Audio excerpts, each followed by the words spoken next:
Welcome to Heralding Heroes. The stories of Medal of Honor recipients embody the values of heroes that are willing to serve their nation. These brave individuals exemplify the commitment, sacrifice, and valor to act above and beyond the call of duty. Though facing the dangers of battle, these valiant souls put duty in the service to others before themselves as they faced uncertain peril.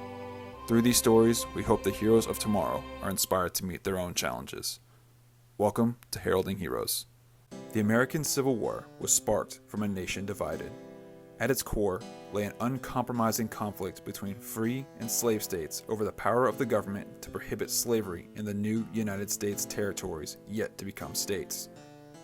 In 1860, Abraham Lincoln was elected as the first president of the newly formed Republican Party, campaigning on a platform that pledged to keep slavery out of the Western territories.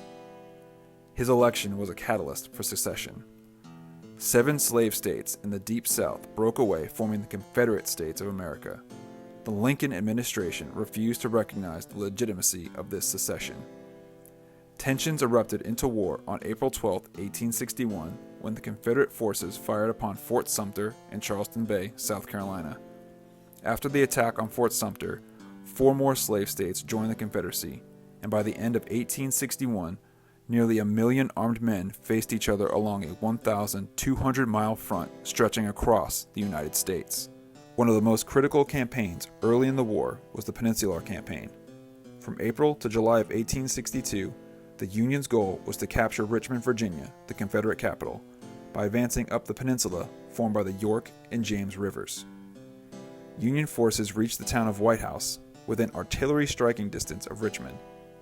What followed was the 7 Days Battle, a series of brutal engagements from June 25th to July 1st of 1862. General Lee of the Confederacy launched a fierce counterattack against Union General George B. McClellan's forces. Despite some Union successes, Lee's army forced McClellan to retreat to Harrison's Landing on the James River, ending the Peninsular Campaign in failure for the Union Army. Amidst the chaos, a remarkable story of courage emerged, not from a seasoned general or a hardened soldier, but from an 11-year-old boy named Willie Johnston. Willie was born on July 5, 1850, in Morristown, New York, to English immigrant parents Eliza and William B. H. Johnston. After his mother died at a young age, the family briefly lived in Montreal, Canada, before settling in Salem, Vermont, where his father worked as an innkeeper. When the war broke out, Willie's father enlisted in Company D of the 3rd Vermont Cavalry. Not to be separated from his father, young Willie joined the same company despite being denied pay due to his age. Willie served as a drummer for the Union Army. Drummer boys held a vital role during the Civil War.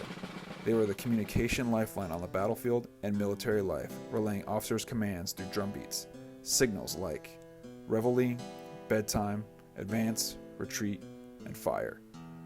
Though they usually did not carry weapons, drummer boys were close to some of the fiercest fighting. Accounts from the American Civil War tell of drummer boys narrowly escaping death. One drummer recalled at the Battle of Cedar Creek, Virginia, quote, "A ball hit my drum, and it bounced off, and I fell over. When I got up, another ball tore a hole in the drum, and another came so close to my ear that I heard it sing." End quote. The enemy knew that wounding or killing a drummer could disrupt communication and cause chaos on the battlefield. Willie's defining moment came during the grueling retreat after the 7 Days battles. Following the Battle of Malvern Hill on July 1st, 1862, Union forces were forced to withdraw to Harrison's Landing. The march was brutal. Rain had turned the roads to mud, wagons and caissons bogged down, and soldiers struggled to keep moving. Accounts describe the scene as the area had turned to muck and mud. Wagons had made the roads impassable, leaving the soldiers miserable during the march. Many of the men were unable to hold their place as they were trying to move forward one mud-covered boot step at a time. The situation grew so dire that soldiers discarded their guns, knapsacks, and blankets to lighten their load. Drummer boys did the same with their drums, except for Willie. When the troops reached their rally point, Willie was the only drummer in his division to bring his drum with him. After hours of marching through mud and rain, they arrived at Harrison's Landing on July 2, 1862. Despite exhaustion, Willie held on to his drum through the entire march. When the rest of the soldiers finally arrived, he was the only drummer present to perform during a 4th of July parade organized by Major General George B. McClellan to boost morale. Willie's hometown newspaper, the Caledonian of St. Johnsbury, Vermont, wrote in its October 31st, 1863 edition, quote, "On the retreat, when strong men threw away their guns, knapsacks, and blankets, that they might have less weight to carry, this little fellow kept his drum and brought it safely to Harrison's Landing, where he had the honor of drumming for division parade, he being the only drummer who brought his drum from the field." End quote. Willie's story inspired the nation. It reached President Abraham Lincoln himself, who recognized the boy's extraordinary devotion and courage.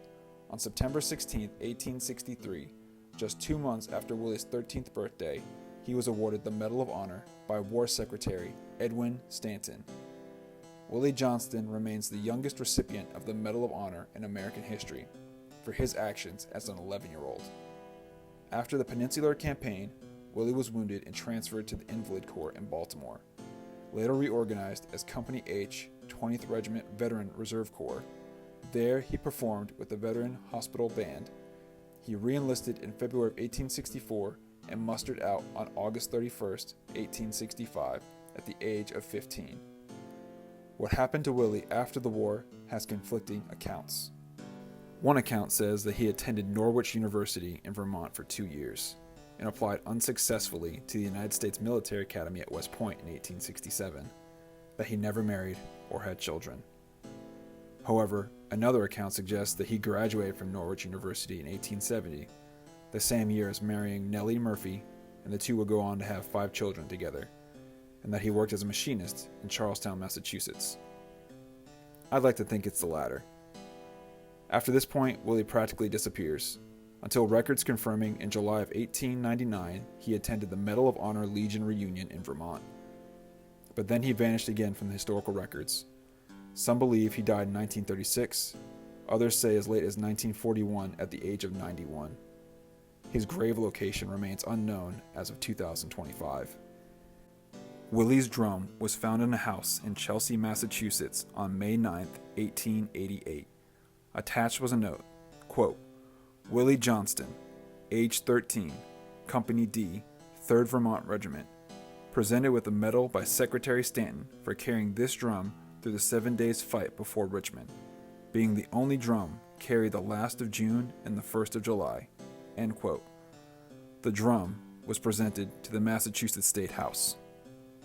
Today, Willie Johnston's legacy is honored in several places. In 2019, in Derby, Vermont, a monument honors Willie, who lived in Salem, which was incorporated into Derby. The monument is displayed at Derby's Veterans Park. In June of 2012, a plaque was placed at Berkeley Plantation near Harrison's Landing, Virginia, commemorating his service to the United States Army. And in 2005, a statue of Willie was erected in Santa Clarita, California. The plaque on the statue reads, "William Johnston presented the Medal of Honor on September 16, 1863, for gallantry in the 7 days battle in the Peninsula Campaign. Willie was a 5-foot-tall, 11-year-old drummer boy in Company D, 3rd Vermont Volunteer Infantry of the Union Army, when he earned the Congressional Medal of Honor. He alone saved his drum and held his ground, and his devotion to duty is an inspiration to children and adults alike." Abraham Lincoln and Secretary of War Stanton honored Willie with the following words, "For exemplifying the spirit of all our soldiers, and for serving your country so well, the nation has decided to honor you. May all our citizens demonstrate the devotion shown by this young man." The Medal of Honor itself was created in December of 1861, the same month that Willie Johnston joined the Army. Since then, over 3,500 Americans have received this military decoration for valor. Willie's story reminds us that heroism knows no age. It is a story of resilience, duty, and the unyielding spirit of a boy who, against all odds, carried his drum through the mud and blood of war, inspiring a nation to remember the courage of its youngest soldiers. Thank you for listening to Heralding Heroes. Here, we want to share the rich history of the Medal of Honor and stories that showcase the core values of courage, sacrifice, patriotism, citizenship, integrity, and commitment.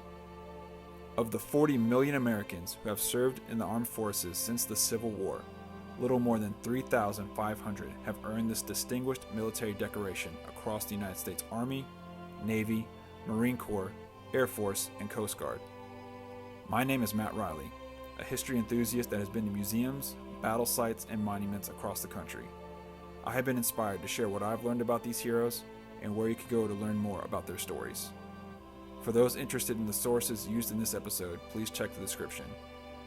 Join me next time as we continue to explore the remarkable lives of those who have shaped our nation's history and inspire tomorrow's heroes. Together, let's celebrate the legacy of the valiant line.